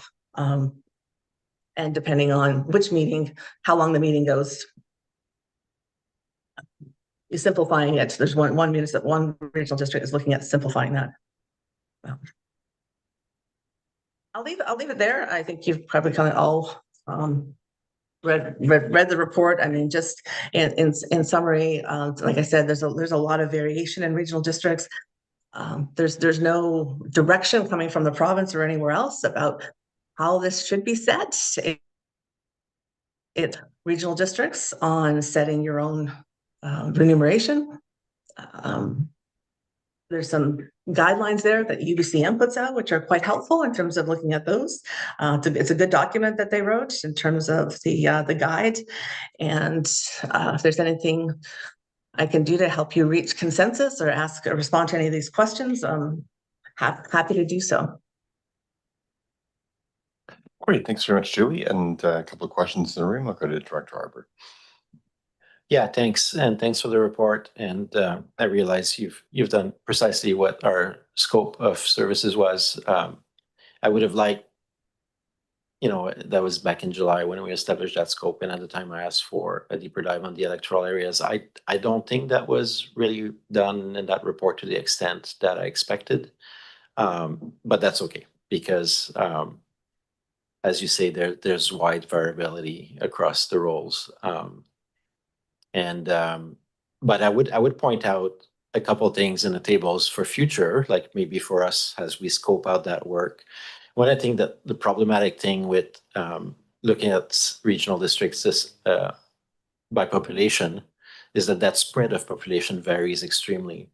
And I found that 3 or 4 of the regional district that you looked at in the interior are entirely different beasts than this regional district, but they drag the median down quite a bit, because you look at a lower remuneration.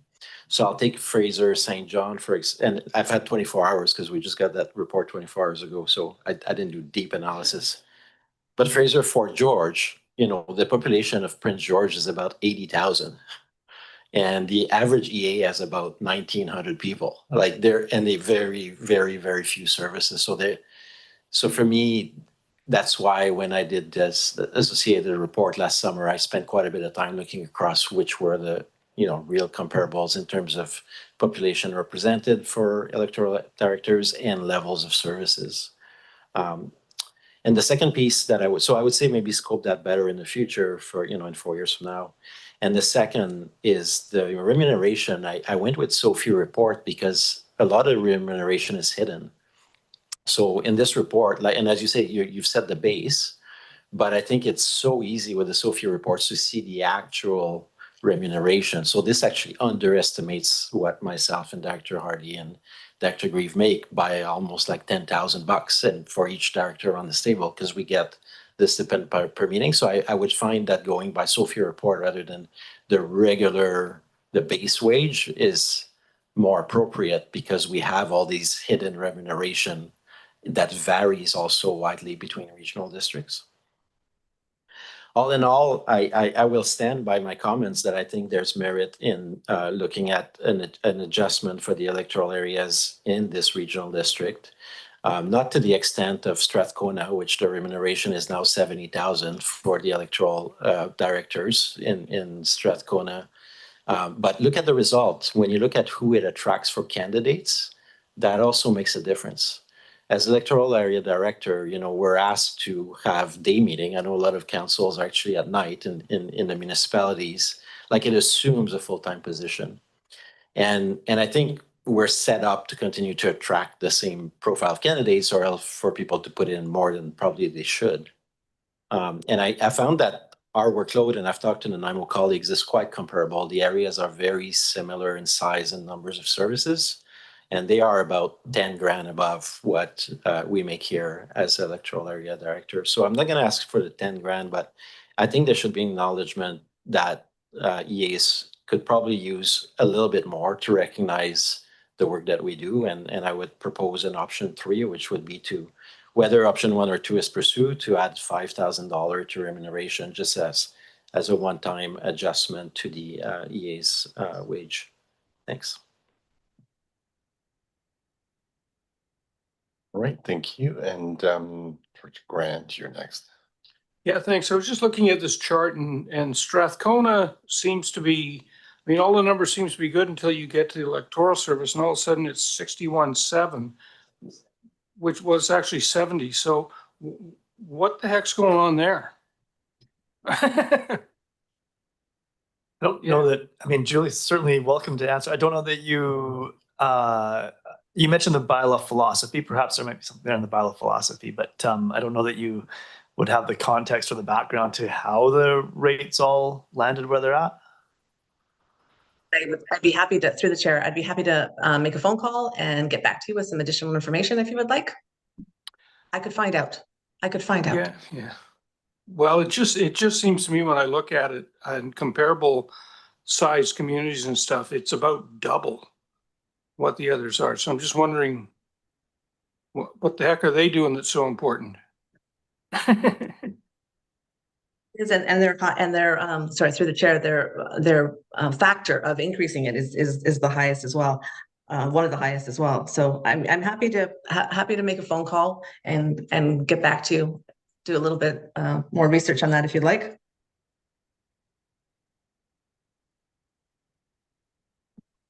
Okay, thanks, Julie. And we'll go next to Director McCollum.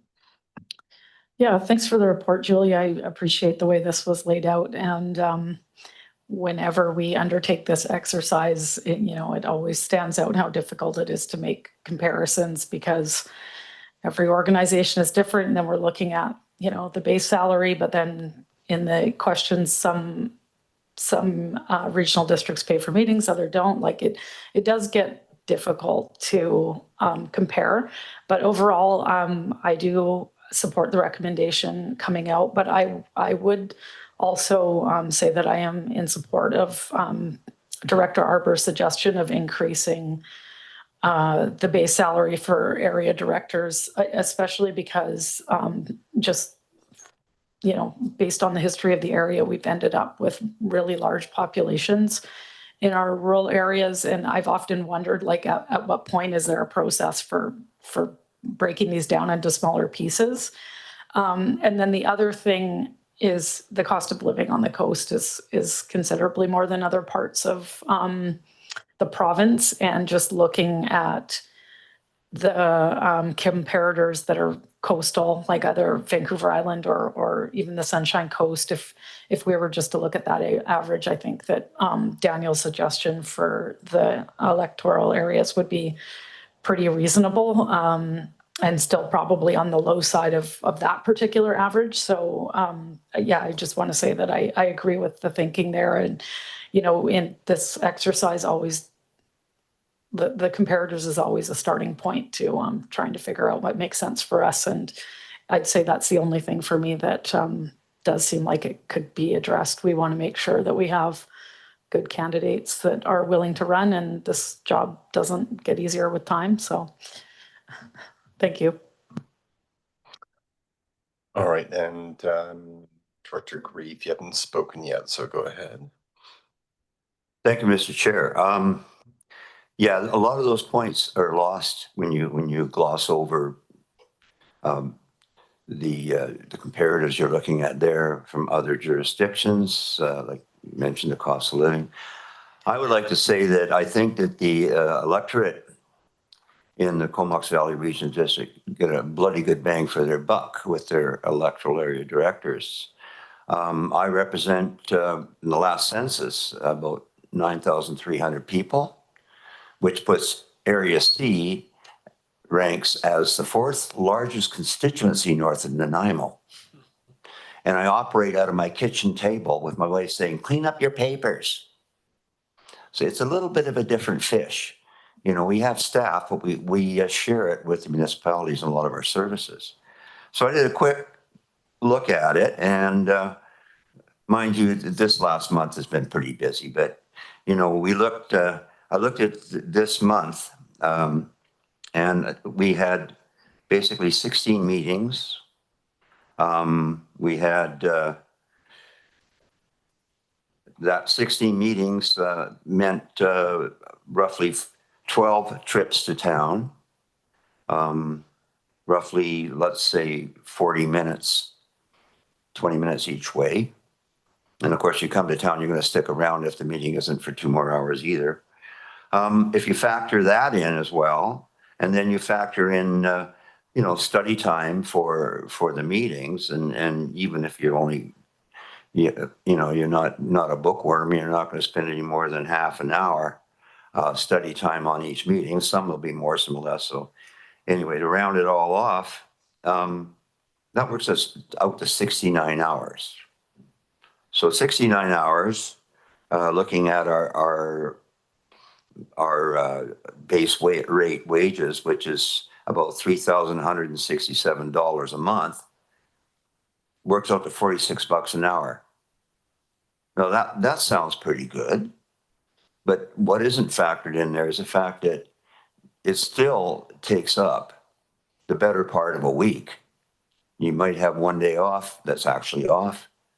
So when you look at that, you know, it's, and you compare it with what we're going through wage negotiations with our staff right now, and it doesn't even register on that level. So, you know, all in all, I think they're getting a pretty darn good bang for their buck. And if you want to continue on with people like me that are retired and have a pension, being able to do this is fine. But, you know, somebody else, like some of the other directors that are still trying to claw a living out of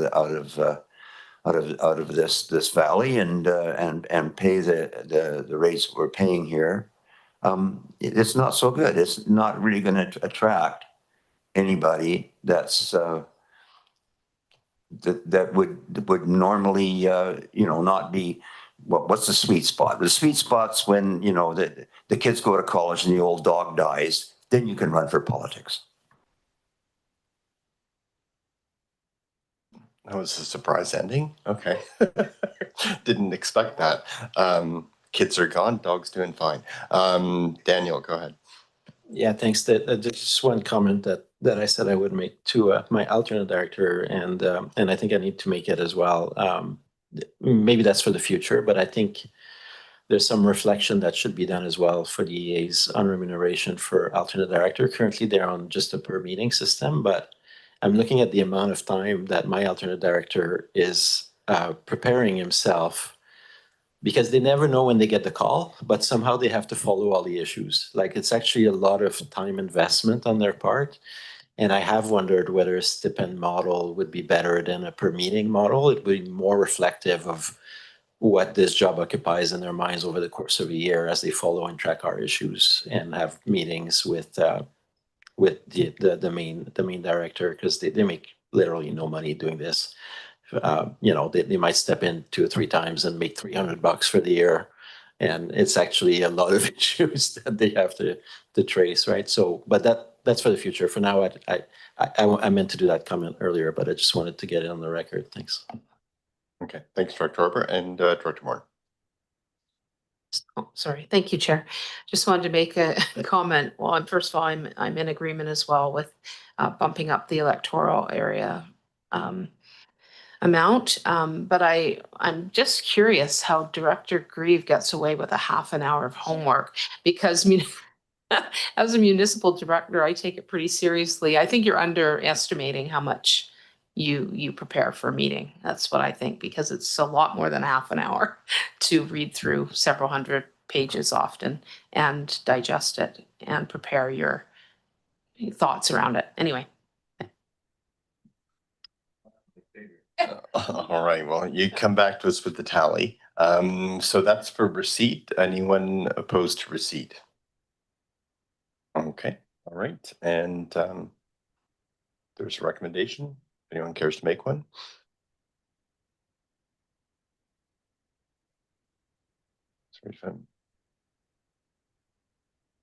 Yeah, no, it's okay. I can do it. I'm already out there.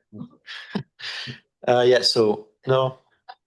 So I'd move that option 2 be pursued, because there was option 1 had no kind of, it was pretty stagnant even for municipal directors. So I would move option 2, but with a one-time adjustment to the EA director's wage, base wage of an increase of 5,000 starting in 26-27.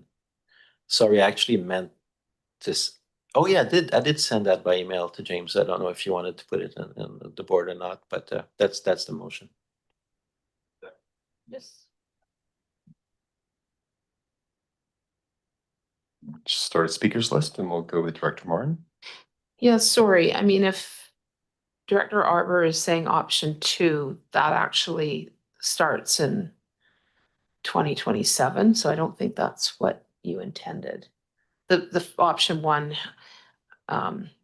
is maintaining until 2028. So you may want to just do option 1 and add the, No, I think if I can, both options would start in 2027. The remuneration change always happens at the start of the year.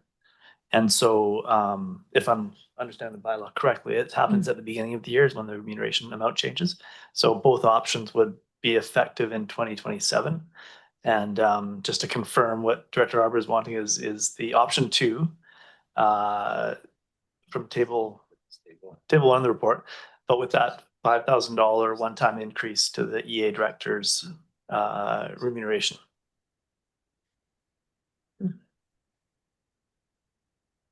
Does that, Dr. Morton, does that? well, yeah, I understand that they wouldn't start until 2027, but in option 1, it does say maintain the rates until 2028. So anyway, I think everybody else has it figured out probably except for me, so. Well, it seems that my understanding is that option 1 is essentially a freeze for 2027 and option 2 doesn't have a freeze for Okay. 2027. Okay, thanks. All right, that's been moved and seconded. Any comments at this point? Anyone opposed to the resolution? Director Grant. Okay. All right, and that carries, and we move on next to. Thanks very much, Julie. Appreciate that. All right, it's a whole bunch of minutes. So just pages of them. The elected officials forum January 29th for receipt. Anyone opposed? Carries. BCOB February 9th. Anyone opposed? Carries. EASC, February 9th. Anyone opposed? Carries. Sewage Commission, February 10th. All right. Anyone opposed? Carries. Water Committee, February 10th. Anyone opposed? Carries. Parks and Trails, February 10th. Okay, anyone opposed? Carries. Recreation Commission, February 10th. Anyone opposed? Carries. Public hearing bylaw, number 810. And did anyone wanted to speak about that? Director Green, if you want to speak on that. Thank you very much, Mr. Chair. I had the great pleasure of chairing this RGS amendment number 2. If you look at some of the correspondence in there, we didn't get a heck of a lot of uptake from the public on this. I think there was one person that did write in though, Terry and Diana Fright. And I think they raised a good point that we were talking about earlier when we talk about the regional growth strategy and what it was actually designed to do, and what it actually isn't doing. I know we're looking towards 2027 actually having a fulsome review of it, and it's definitely time. Terry wrote that back in 2010 that they anticipated being taken into the municipality, and the municipality over the years, over the last 15 has changed its options for densification. He mentioned the fact that McElhaney did a sanitary sewer plan. He's on the Anderson Road area that was produced to address the failing septic systems on Tartan Road, Grayling Drive, and Seaton Road. He had planned to subdivide, of course, for a family member, and you're going to see a lot of that coming up in the EASCs now with family members being stuck in the 4 hectare minimum conundrum. He did say that he would appreciate the CVRD include some kind of a time frame for municipal expansion, because that's where it falls down. He asked for a review of the minimum lot size, and I've said this before at this table, the minimum lot size was brought forward basically as a should and ended up being a shall. Now, anybody knows how big 8 hectares is, that's what you need to actually subdivide it into 4 hectare lots. So much like Area B and some of the higher densification there, I have the same issue and the same concerns from my residents up on Arden and Webden and Webb Road, Lake Trail Road, where they're sitting on basically municipal sized lots on on-site septic. Now, if you go right back to before the region was split from Strathcona, the Ida Chong letter, the famous Ida Chong letter, basically said that she urged the municipalities to relax policy and extend services beyond their boundary to address environmental and health concerns. Well, that got turned into a mandatory RGS, which some of us actually made it through.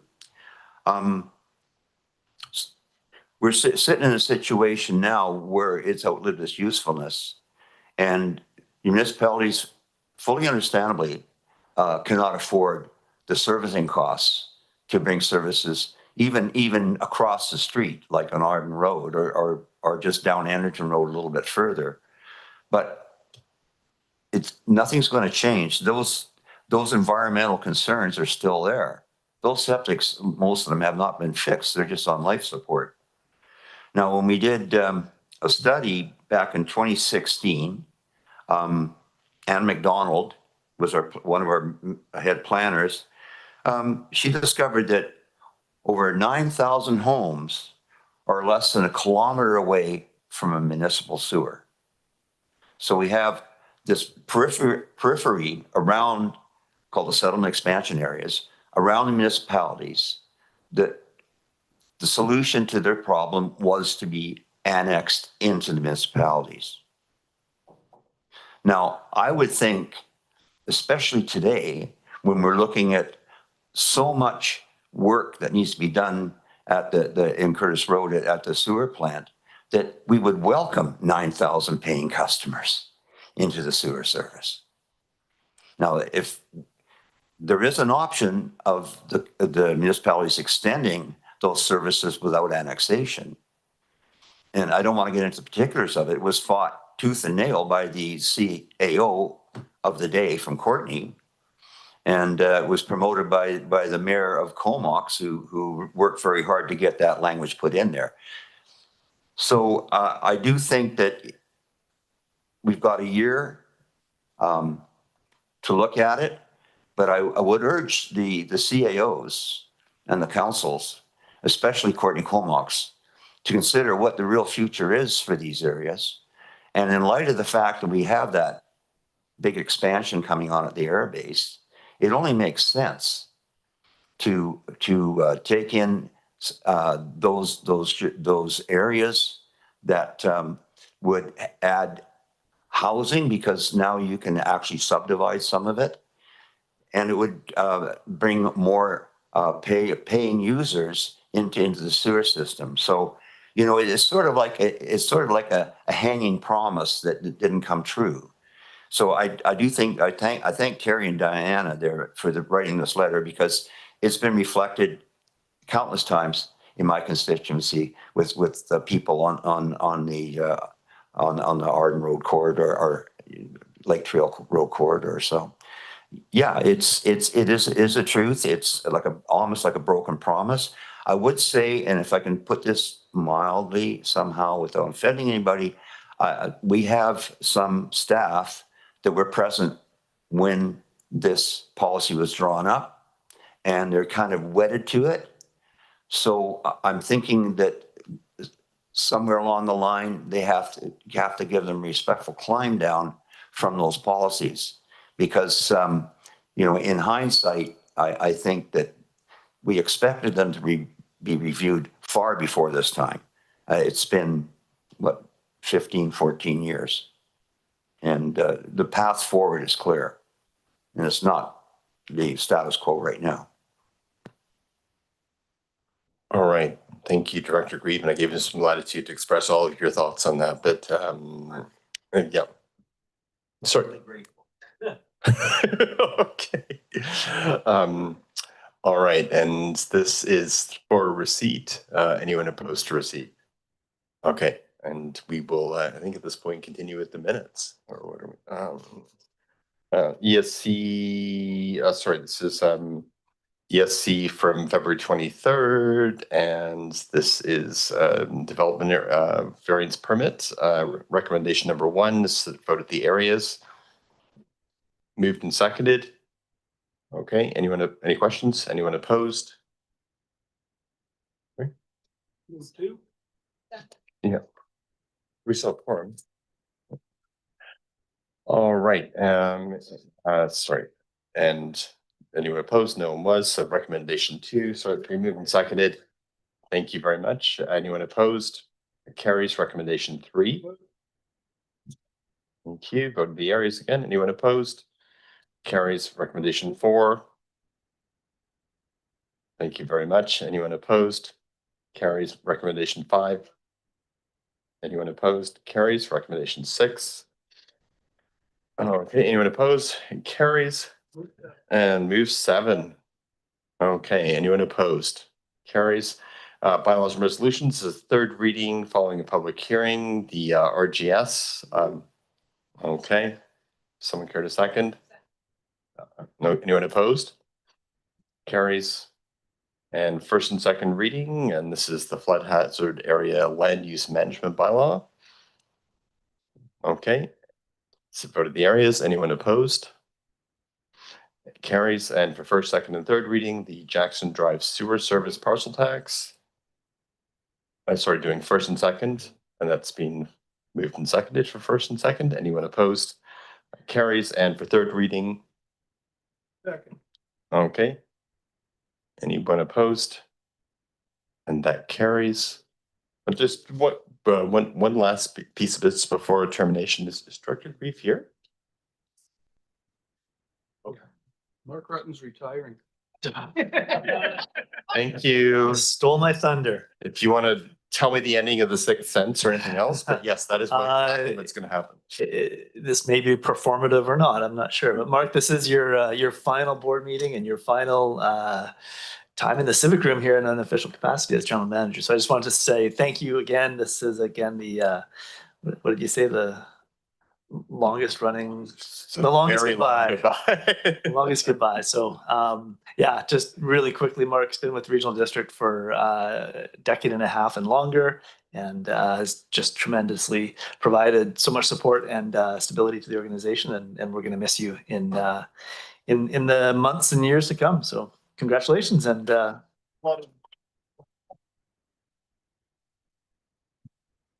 thank you for sticking it out until 6:05 here.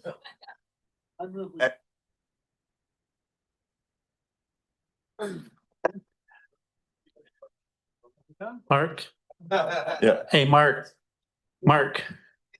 don't let the door hit you on the way out. We'll make sure he leaves. Thanks for your service. Yeah. All right. And with termination. Perfect. All right. No one opposed. Thanks very much, everyone.